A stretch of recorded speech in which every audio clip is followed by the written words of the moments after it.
Welcome to our episode of Reach Minds, Thoughts for Your Life's Journey podcast.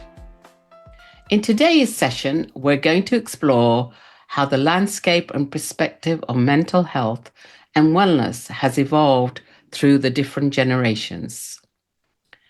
Each generation has something valuable to contribute to our understanding of mental well-being. From the resilience of the silent generation to the advocacy of the Millennials and Gen Z, who are often more vocal about their needs. Are there things we can learn from each other? We'll examine these different approaches, look at what works, what's changed, and how can we combine the best of both worlds to support our mental well-being, healing for all.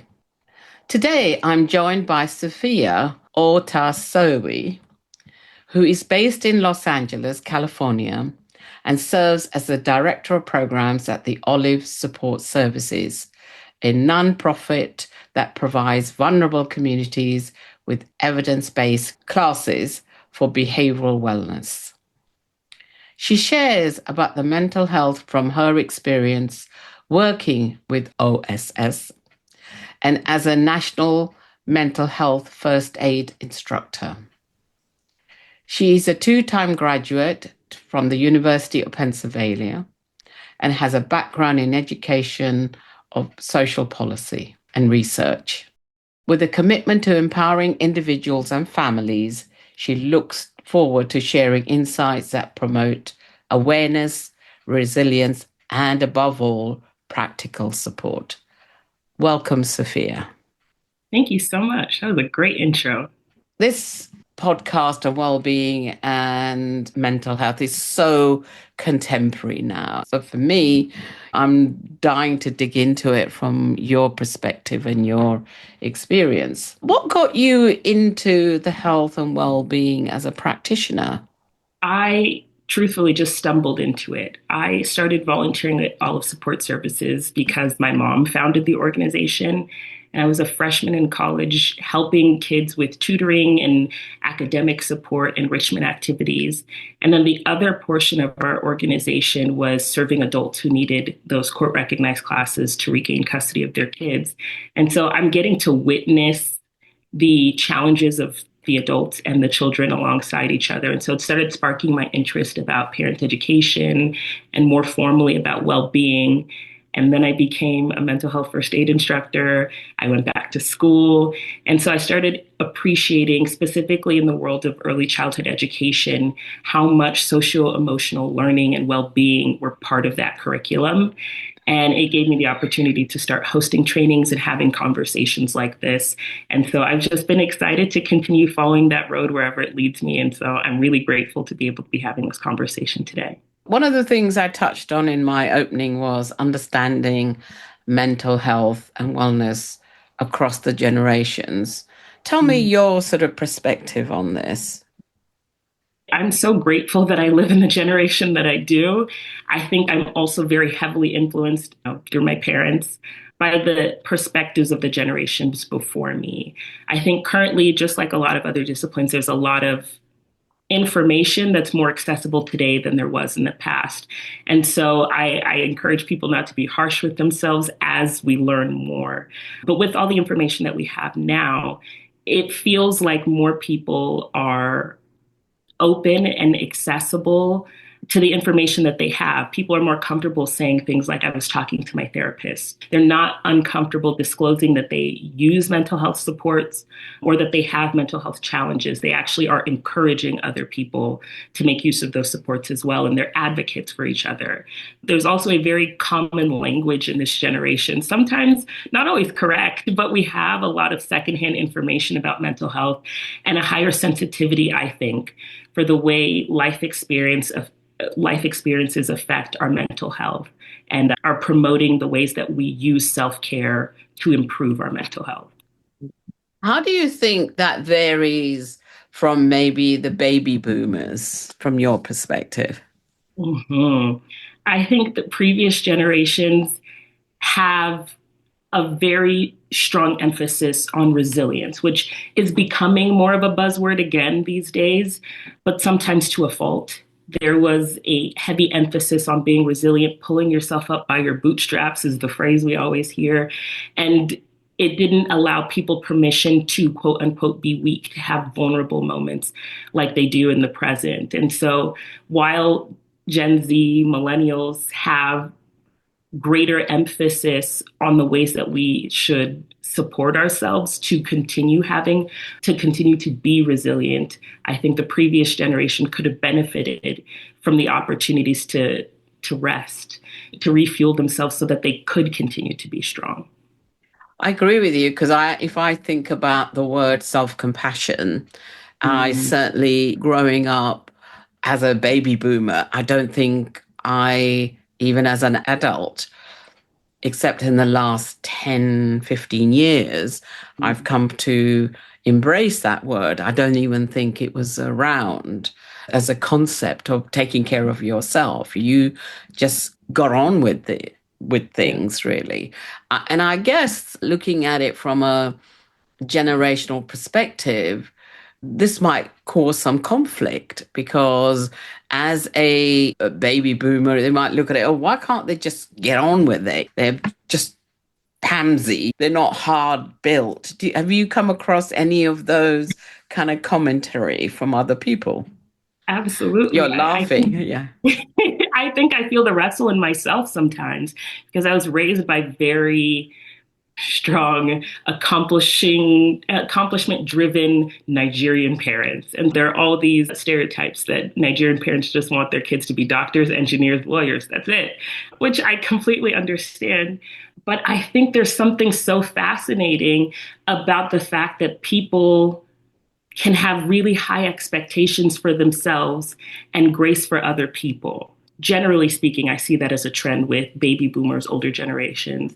And it's easy to start looking at these younger generations talking about positive self talk or self care, mindfulness. And you're just like, oh my goodness, why are we all so soft?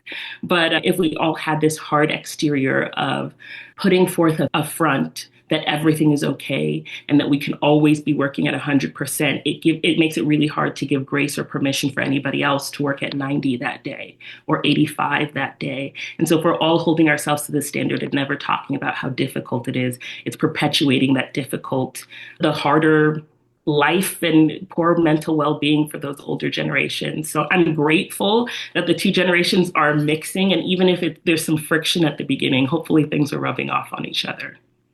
I hope so too, because it makes a world a better place. There's more complexity and more choices and options that you can pursue.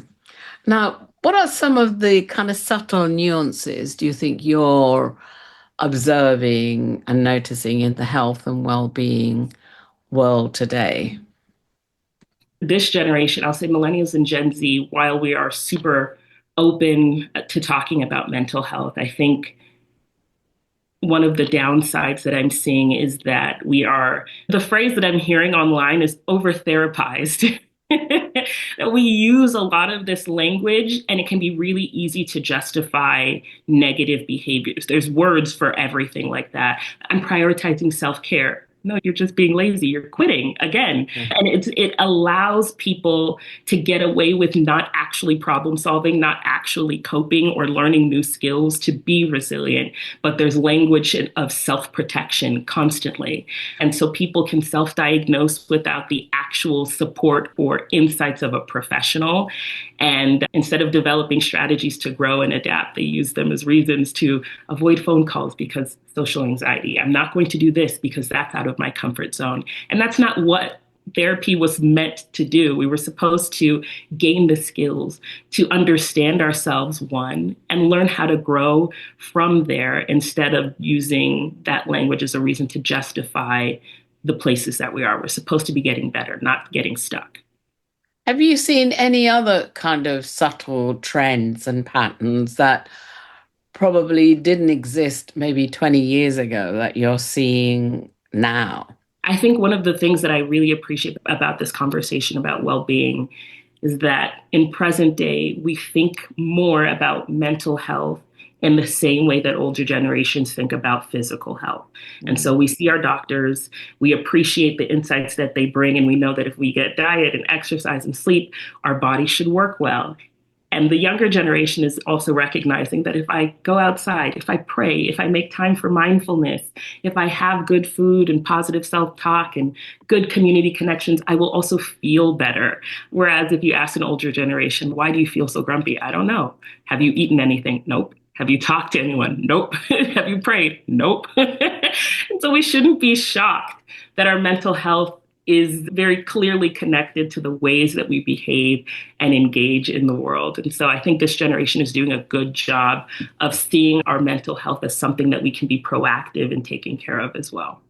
But I also hear you saying that there's an interconnection with our bodies and our minds as well. And there's more permission giving that if you're mentally not well, anxiety, you can take some recourse in addressing that because it may manifest itself in a very physical way as well.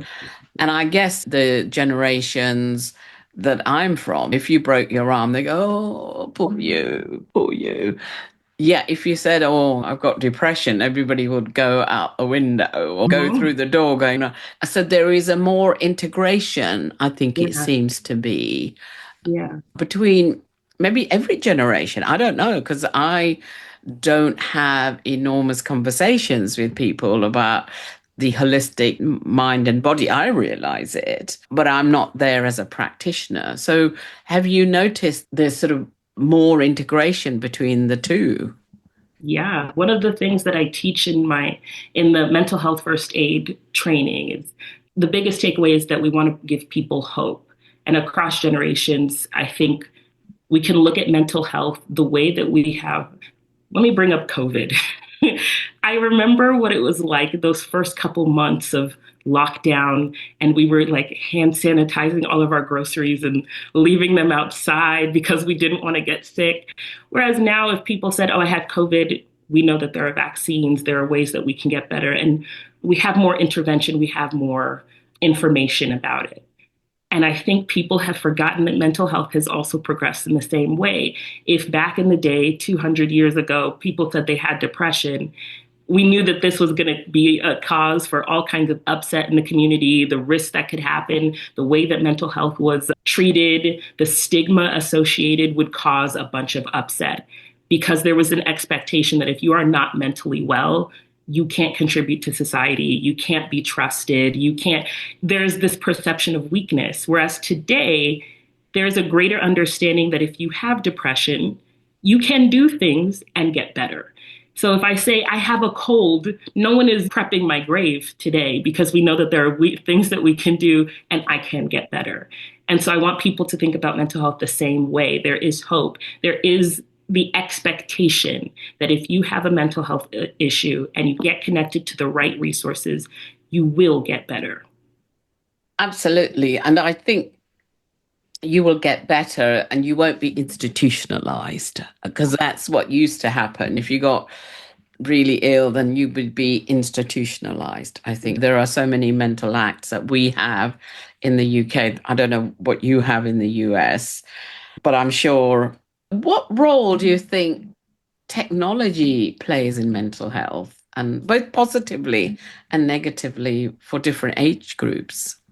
Yeah, I love the fact that technology often gets a bad rap, so we will get to there, but positively, I have met so many amazing people through social media who have similar stories to myself or similar interests. And so technology provides an opportunity for people to encounter people who are similar to them and build community, not feel so isolated, normalizing experiences that sometimes can make people feel isolated. So it makes a really big world feel much smaller. The dark side of that is that some people feel like online community can replace in-person community, and it truly cannot. Someone made a joke that the internet makes you feel close to people who are far from you and far from people who are close to you. And so Wise statement. Right? It's such a distraction and it can fuel, technology, phone addiction is a real thing that's occurring. The dopamine hits, it's changing the way that we engage in the real world. So there is a downside to that.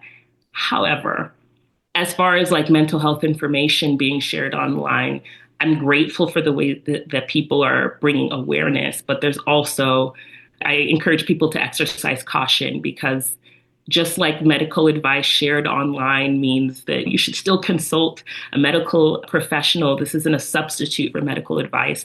I need people to exercise the same level of caution when it comes to mental health. Without the without the insights of a mental health professional, it's really easy for people to take mental health information that can perpetuate unhealthy behaviors or emphasize beliefs that are already held. So like the really resilient, hardworking person can hear information about resilience and think they need to just put their head down and keep working harder. And the person who's really prone to giving up can hear something about triggers and just say, that triggers me and I'm going to lean back and I won't engage. And so people are acting as their own therapists and choosing what kind of therapeutic practices they want to listen to, ascribe to without the expertise of a professional. So instead of being better adjusted, more resilient, sometimes we can just default to seeking things that validate our own perspectives. So I know that in today's world, there are lots of choices and choices around self-diagnosis. And I guess in some ways that's is a positive and a negative, as you're maybe saying at the same time. People might read a book and go, oh yeah, that's me. And I guess how do you regulate this? How do you regulate it? Because there is so much information Yeah, around out there. yeah. I'll start with the things that are most accessible. Generally speaking, social media is an amazing place to start getting information about things that you didn't know. But I would encourage people not to immediately take up everything that sounds good as practice or as the truth, the sole perspective to have on something. And so I would encourage that if people are already spending that much time on social media anyway, look at other sources of information because a psychology journal might have a little bit more authority to make some judgments about what would be best practice for someone reading this who resonates, for whom the topic resonates. And so that might be a better route to go than just listening to someone's Instagram story and saying, I have a new diagnosis for myself. Less accessible, but becoming more accessible these days is actual access to a healthcare professional. There are lots of nonprofits that I work with that provide free mental health counseling or support. There are a lot of crisis lines that people can access where professionals are on the other side. Of course, those are reserved for crises, and we don't want people to have to get to crisis before they see a healthcare professional. And so now there are apps that connect you to therapists. There are ways that people are trying to make therapy more accessible and more affordable for those who don't have that directly in their environment. Now, do you see some gender differences around health and well-being? The immediate answer that came to mind is thinking about all the old men who are still skipping their healthcare appointment. But generally speaking, what I've seen in the social services world is that it's very female dominated, and women are more vulnerable and willing to be vulnerable with other people about the mental health challenges. I think we're finally getting permission. Mothers are getting a spotlight like they never had before to talk about how difficult it is to have a job or run a business, have kids, and trying to be present for them and meet all their social emotional needs and making sure that they're taking care of academics. I hear a lot about that in the parenting sphere.